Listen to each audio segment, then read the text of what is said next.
The will to power, a call to inner sovereignty. Every living being moves under the silent command of an invisible force, an inner will that pushes it to grow, to confront itself, and to extend its reach beyond the familiar. This is not mere ambition, nor a lust for dominance over others. It is something deeper, more ancient, a primal current urging each man to evolve, to refine himself, and to carve his distinct shape against the dull uniformity of the herd. The will to power is not about control, it is about command. First and foremost, command over the self. True strength never waits for applause. It rises from the within, from an unshakable resolve that resists the pull of ease and conformity. To surrender that will, to soften into comfort, to dissolve into the crowd, is to forfeit the sovereignty that makes a man. Modern life flatters the passive. It rewards the agreeable, the obedient, the quiet follower of trends. But beneath that polished surface lies stagnation. Beware the seduction of safety. Resist the slow erosion of selfhood that comes from blind compliance. There is no honor in being well-adjusted to a mediocre culture. The man who chooses the harder path, the one that demands awareness, discipline, and inner confrontation, he alone escapes the gravity of the common. To will, in a modern world, embrace the struggle or be consumed by comfort. In the age of convenience, difficulty is treated like disease, something to be cured, avoided, or delegated. But Nietzsche reminds us, greatness is forged in fire. Ease does not sculpt character, it dulls it. The strongest among us are not those who avoid hardship, but those who invite it with calm eyes and steady breath.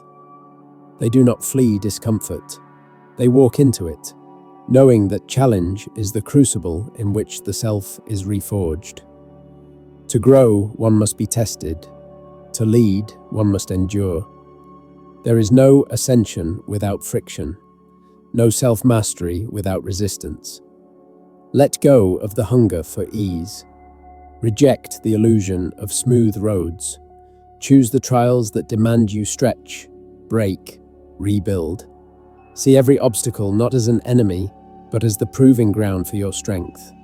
Understand this: fear and doubt are not barriers, they are invitations, and only those who answer them will rise. Forging the warrior mindset. Nietzsche spoke often of the Übermensch, not as a fantastical figure, but as a living possibility, a man who refuses to be confined by inherited codes. A man who rises above convention, not in rebellion for its own sake, but in pursuit of a life shaped by conscious intent. The Übermensch is not shackled by self-doubt. He does not yield to the shifting winds of public opinion. He does not wait for meaning to be handed down. He forges it with his own will. To cultivate this mindset is to embrace restless striving, to reject mediocrity as a betrayal of your potential. You do not adopt values, you author them. You do not inherit meaning, you define it. Set goals so bold, they frighten the lesser version of yourself. Pursue them not for applause, but because your higher nature demands them. Think independently, speak with clarity, not echo.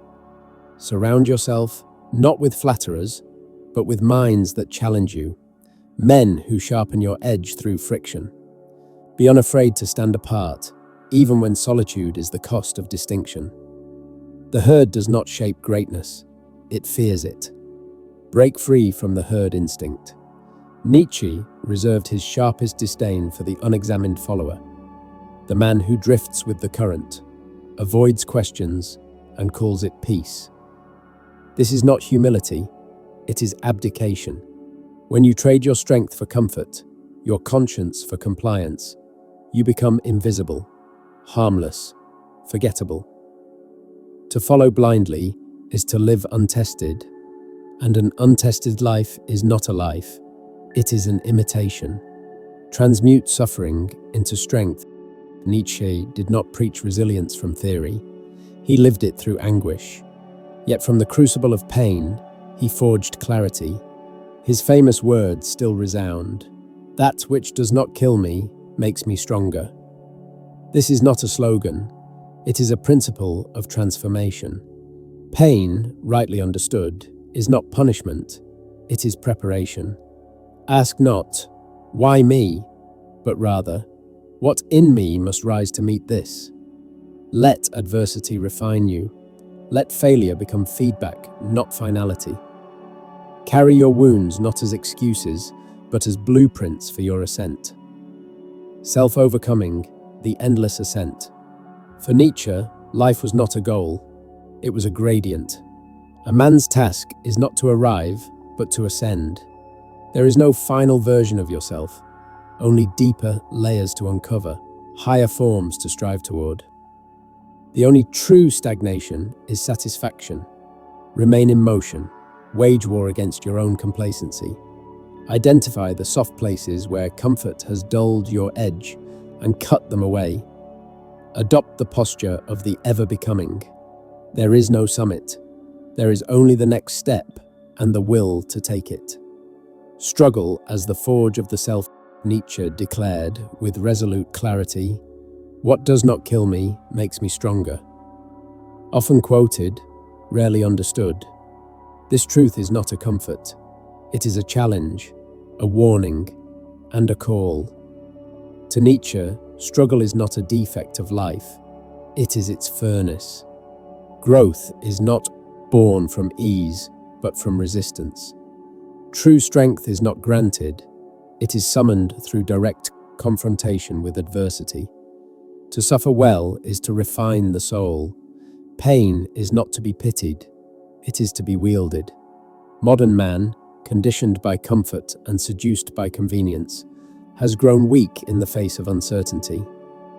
He numbs instead of confronts. He evades rather than endures. Yet, it is precisely in the crucible of hardship that identity is formed. Avoiding discomfort is not preservation. It is self-betrayal. The path is not to be found in retreat. It is forged in fire. Walk into the trial. Let it burn away illusion. What remains will be real. The will to power, awakening inner dominion. At the core of Nietzsche's vision lies the will to power, not a thirst for conquest over others, but a command to rise above oneself. A force not of domination, but of direction. While Freud saw man as driven by pleasure, Nietzsche saw him driven by something far more demanding: mastery. The will to power is the relentless motion toward self-excellence.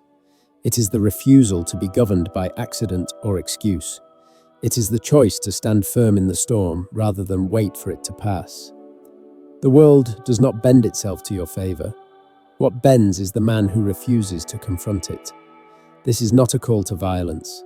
It is a call to discipline, to clarity, to force your character into form through effort, not fantasy. Whether in your craft, your body, or your word, your direction must be forged, not found. Your circumstances are not your limit. Your response to them is, let others explain their failures. You rise through them. The Übermensch, becoming the higher man.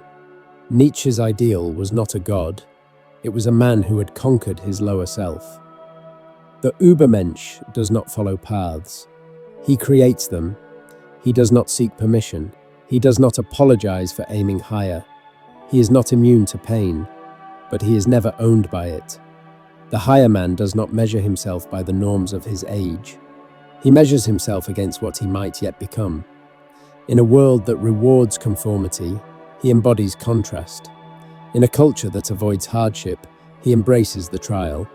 Each day, he contends not with others, but with the limits of his former self.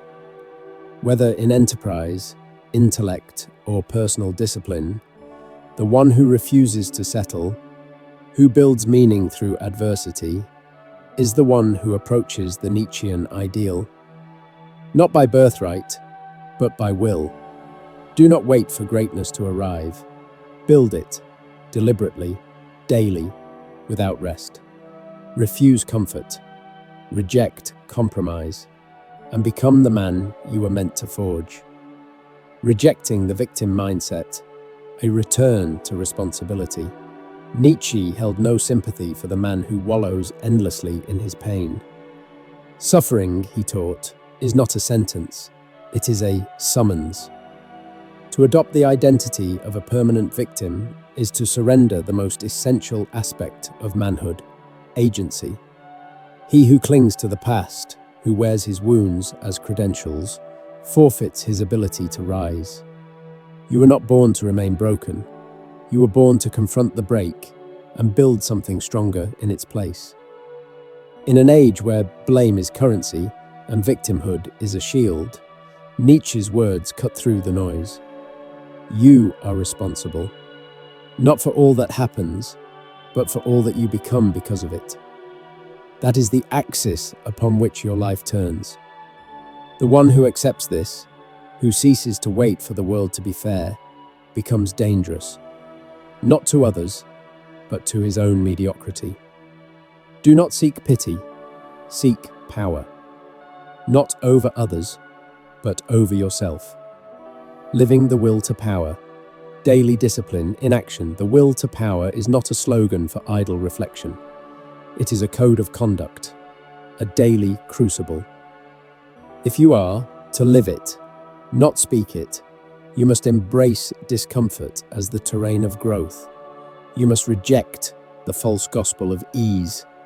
True development never visits the man who avoids the edge. Embrace uncertainty. Growth is the child of adversity. Seek challenges not to suffer, but to become sharp. Forge the warrior mindset. Teach your mind to find strength in the storm. Let struggle become your proving ground, not your prison. Cultivate self-discipline. Order your days with intention. Set your aim. Resist the pull of distraction. Show up even when no one watches. Refuse victimhood. Own your life. Past wounds are not chains.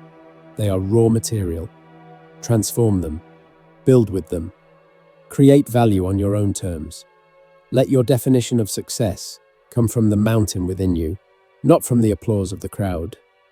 Your life is your forge. Will you shape yourself or be shaped by default? Power, not permission. The call to transcend mediocrity. Nietzsche's will to power is not merely an idea. It is a challenge issued to all who dare to refuse ordinary existence.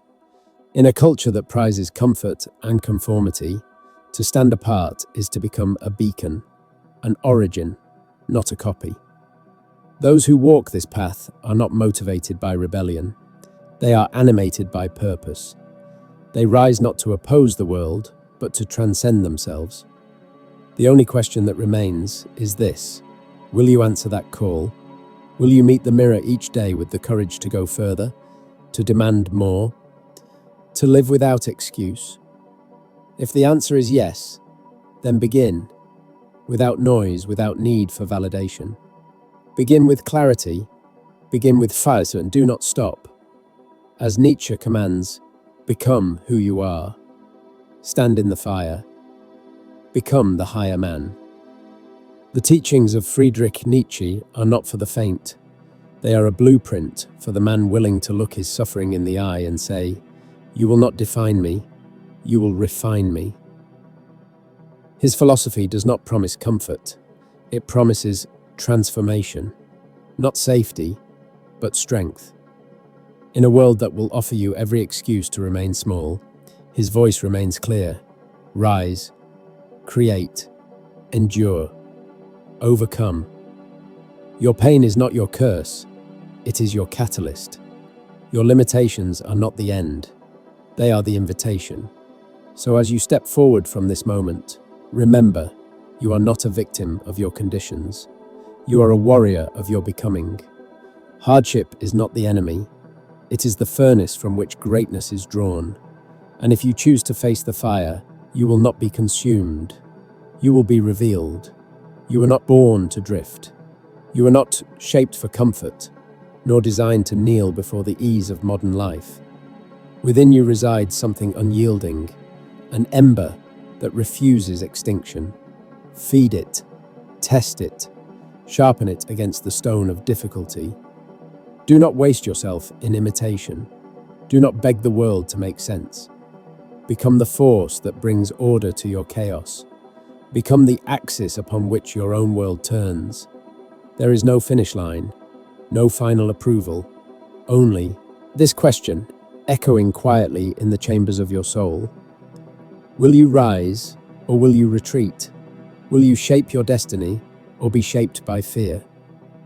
The world does not wait, and neither should you.